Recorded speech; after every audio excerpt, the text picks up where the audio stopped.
Hello दोस्तों, मेरा नाम है विकास। आज हम पढ़ने जा रहे हैं संविधान संशोधन यानी कि कॉन्स्टिट्यूशनल अमेंडमेंट।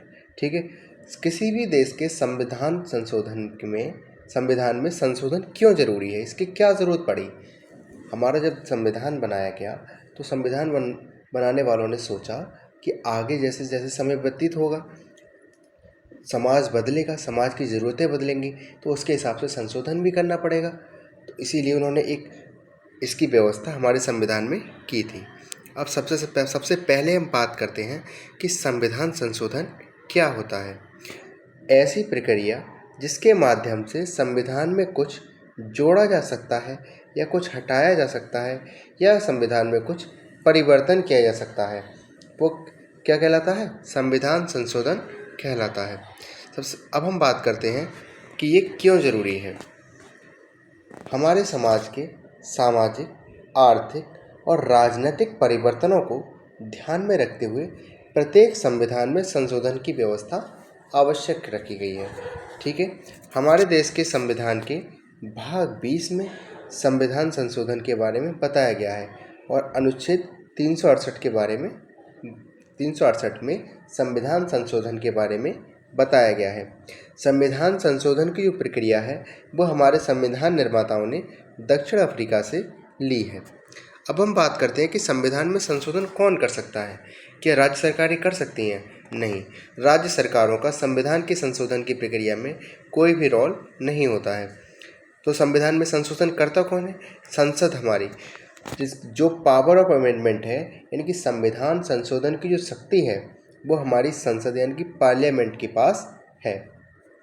अब हम बात करते हैं कि संविधान में संशोधन होता कैसे है, क्या प्रक्रिया है इसकी। तो इसके बारे में जानने के लिए देखिए, संविधान संशोधन की जो प्रक्रिया है उसमें 3 प्रकार से हम संशोधन कर सकते हैं। एक साधारण बहुमत द्वारा, एक विशेष बहुमत द्वारा, एक विशेष बहुमत और राज्यों के अनुसमर्थन द्वारा। सबसे पहले हम बात करते हैं कि साधारण बहुमत द्वारा संविधान संशोधन कैसे किया जा सकता है।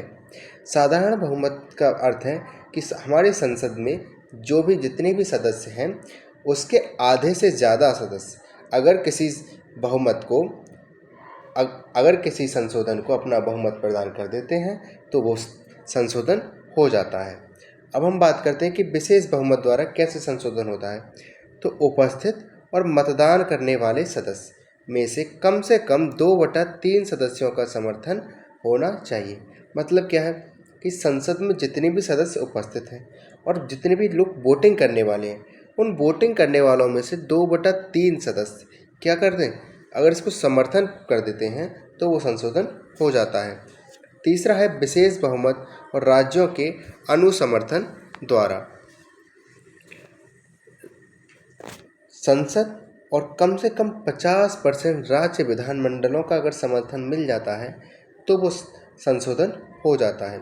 सबसे पहले हम बात करें हमारे देश में पहली बार संविधान में कब हुआ, तो पहली बार 1951 में संविधान संशोधन किया गया था। अब तक हमारे संविधान में कितनी बार संशोधन हो चुका है? 104 बार संविधान संशोधन हो चुका है। आशा करता हूँ आप सभी को ये जानकारी पसंद आई होगी। अगर आपको ये पसंद आया है तो प्लीज़ लाइक करें, सब्सक्राइब करें। धन्यवाद।